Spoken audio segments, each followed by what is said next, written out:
Hi friends, അസ്സലാമു അലൈക്കും. ഇന്ന് നമ്മൾ വന്നിട്ടുള്ള ഒരു ഗിഫ്റ്റ് ഹാമ്പർ കാർഡ്ബോർഡ് ഉപയോഗിച്ച് എങ്ങനെ ഉണ്ടാക്കാൻ നമുക്ക് നോക്കാം. കാർഡ്ബോർഡ് എടുക്കുക. പിങ്ക് കളറുള്ള ചാർട്ടാണ് ഉപയോഗിക്കുന്നത്. അതിന് ചുറ്റും ഒട്ടിച്ചു കൊടുക്കുക. ബാലൻസ് ഉള്ള ചെറിയൊരു ഭാഗം ബാക്ക് സൈഡിലോട്ട് ഒട്ടിച്ചു കൊടുക്കണം. അതുപോലെ തന്നെ ഉൾവശവും ഇതുപോലെ ആ ചാർട്ട് കൊണ്ട് തന്നെ ഒട്ടിച്ചു കൊടുക്കുക. ബാക്ക് സൈഡും ഒട്ടിക്കുക. എന്നിട്ടൊരു സാറ്റിൻ റിബണോ ലൈസോ എന്തെങ്കിലും ഉപയോഗിച്ചൊന്ന് കെട്ടിക്കൊടുക്കുക. ജസ്റ്റ് ഒന്ന് കെട്ടിയാൽ മതി. പിന്നീട് അയക്കാനുള്ളൊരു കെട്ടാണ്.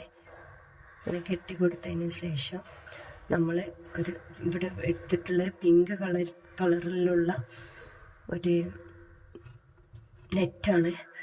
1/2 മീറ്റർ ഉണ്ട്. ആ നെറ്റിനെ ഇങ്ങനെ മടക്കി വെച്ചിട്ട് 1 ഇഞ്ച് വീതിയിൽ കട്ട് ചെയ്തെടുക്കുക. ആ കട്ട് ചെയ്ത പീസ് ഒന്നും കൂടി സെൻറ്റർ മുറിച്ച് കൊടുക്കണം. എല്ലാ പീസും സെൻറ്റർ മുറിച്ചതിന് ശേഷം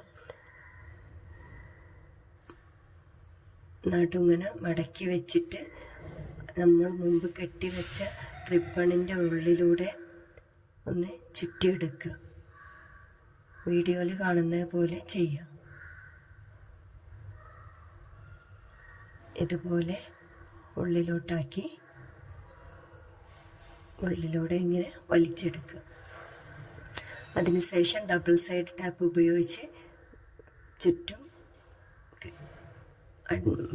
അടിച്ചതിന് ശേഷം ആ റിബൺ അതിൽ ഒട്ടിച്ചു വെക്കുക.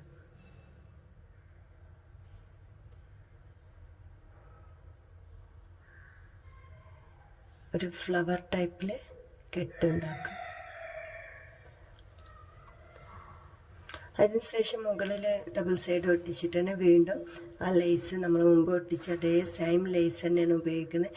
ആ ലേസ് തന്നെ വേണമെങ്കിൽ ഒന്ന് ഉപയോഗിക്കാം.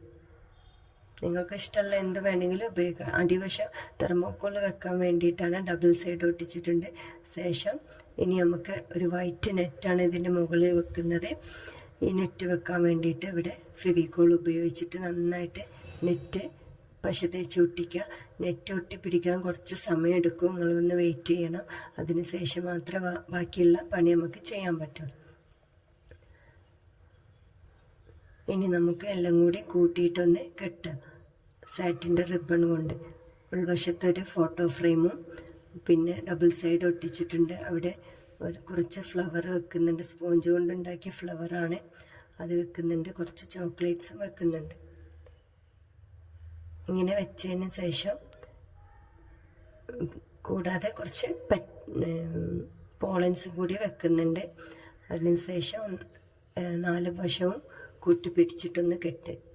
ഇത്രയേ ഉള്ളൂ. വീഡിയോ സിമ്പിളാണ് ചെയ്യാൻ. എല്ലാവരും ഒന്ന് ചെയ്ത് നോക്കുക. ഓക്കെ, അസ്സലാമു അലൈക്കും.